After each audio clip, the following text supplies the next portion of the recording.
एक समचतुर्भुज के विकर्णों की लंबाई जो है 6 मीटर और 8 मीटर है, तो उनके प्रत्येक भुजा की लंबाई ज्ञात कीजिए। देखिए समचतुर्भुज में क्या होते हैं कि भुजाएं क्या होते हैं, समान होते हैं, लेकिन कोण कितना डिग्री का बनेगा कोई नहीं जानता है, ठीक है। यानी कि कोण ए, कोण बी, कोण सी, कोण डी, ये सब पता नहीं होता है, ठीक है। यानी कि अलग अलग हो सकते हैं, लेकिन भुजाएं क्या होते हैं, समान होते हैं, ठीक है।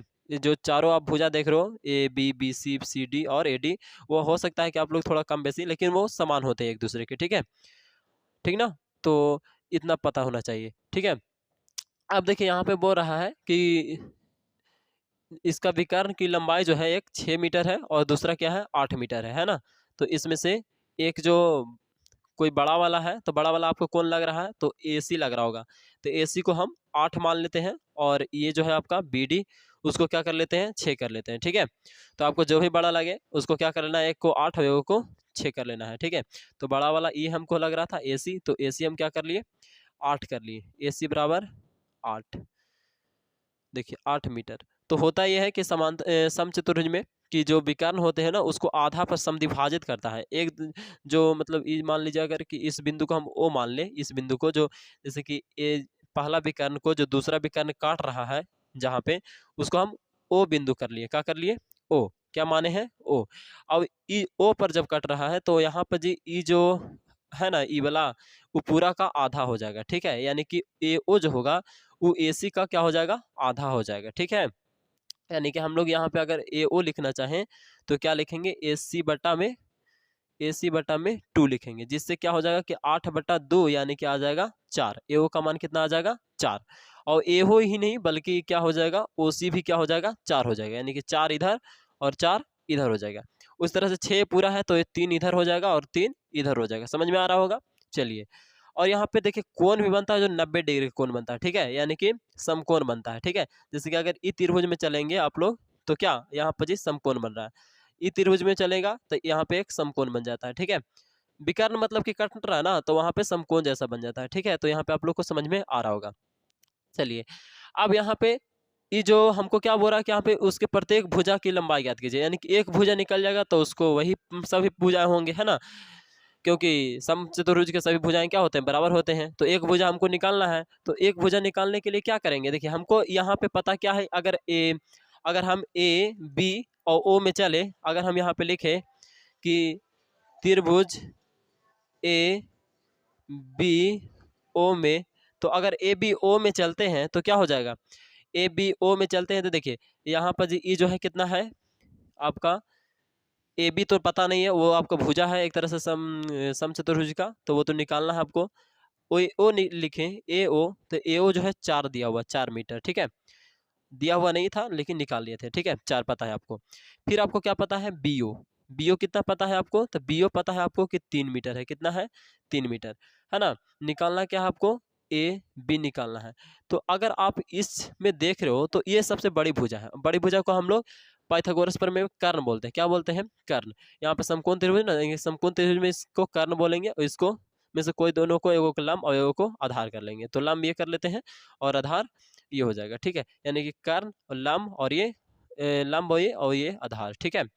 तो इस तरीके से अगर चले हम तो यहाँ पे ये क्या कर लेते हैं, ए ओ को हम लोग आधार मान लेते हैं, क्या मान लेते हैं, आधार, ठीक है।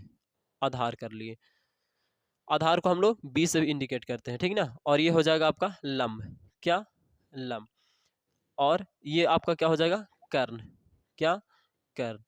तो क्या होता है, थेल्स प्रमेय में वो लिख लेते हैं यहाँ पे जी, है ना। आपको दिखना चाहिए अच्छे से, थेल्स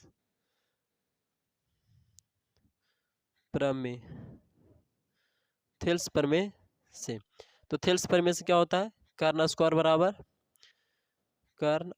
बराबर लंब स्क्वायर प्लस में आधार स्क्वायर, लंब स्क्वायर प्लस में आधार स्क्वायर होता है, क्या होता है, आधार स्क्वायर, ठीक है। तो कर्ण का मान कितना है, कुछ नहीं, बस ए बी है तो ए बी का स्क्वायर कर देंगे। लंब का मान कितना है, तो लंब का मान यहाँ पर जी बी ओ है ना, तो बी ओ लिख देंगे, बी ओ, तो बी ओ का स्क्वायर हो गया, प्लस में आधार स्क्वायर यानी कि आपका ए ओ है, तो यहाँ पे ए ओ का स्क्वायर कर दिए। चलिए इधर ए बी का ही स्क्वायर रहने दीजिए, है ना, होल स्क्वायर चलेगा, तो होल स्क्वायर ही रहने दो।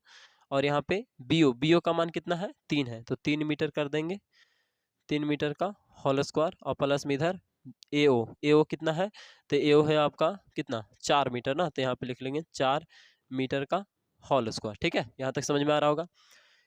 AB का होल स्क्वायर बराबर यहाँ पे क्या लिख सकते हैं, क्या, जैसे 3 तिहाई 9 मीटर स्क्वायर और प्लस में 4 चौका 16 मीटर स्क्वायर। चलिए AB का होल स्क्वायर बराबर क्या हो जाएगा, इधर 9 16 जोड़िएगा तो कितना होगा 25 मीटर स्क्वायर है, तो मीटर स्क्वायर में, इधर स्क्वायर है ना, अब उधर लेके जाएंगे तो क्या हो जाएगा रूट में हो जाएगा। ठीक है, इतना समझ में आ रहा होगा, आ रहा है कि नहीं, 25 मीटर स्क्वायर। कमेंट करके जरूर बताया करिए। ठीक है, चलिए यहाँ पे AB बराबर अगर लिखना सिर्फ चाहे, अच्छा ये स्क्वायर हट गया है, ठीक है, तब तो उधर उठ गया ना, चलिए ठीक है। AB बराबर क्या हो जाएगा, तो AB बराबर क्या हो जाएगा 25 को हम लोग क्या लिख सकते हैं 5, और M स्क्वायर को M और इसका होल स्क्वायर कर देंगे। ठीक है, ऐसे लिख सकते हैं AB। अब यहाँ पे देखिए 25 को क्या मतलब स्क्वायर से रूट क्या हो जाता है कैंसिल, तो यहाँ पे बचा कितना 5 मीटर अंदर वाला। ठीक है, तो AB यानी कि भुजा था ना हमारा, क्या था भुजा AB, तो एक तरह से AB भुजा था तो AB आ गया, तो उसी तरह से BC होगा और CD और AD सब क्या होते हैं बराबर होते हैं, तो इसीलिए क्या हो गए भुजा, सम चतुर्भुज का भुजा क्या आ गया, सम चतुर्भुज, सम चतुर्भुज का भुजा कितना आ गया, तो हमारा आ गया 5 मीटर। ठीक है, ये आपका आंसर आ गया, ठीक ना, और यहाँ इससे या का चिन्ह एकदम दे देना है। ठीक है, सभी जगह एकदम छोड़ना नहीं आपको, ठीक ना, इससे नंबर कटने का चांसेस नहीं रहेगा। ठीक है।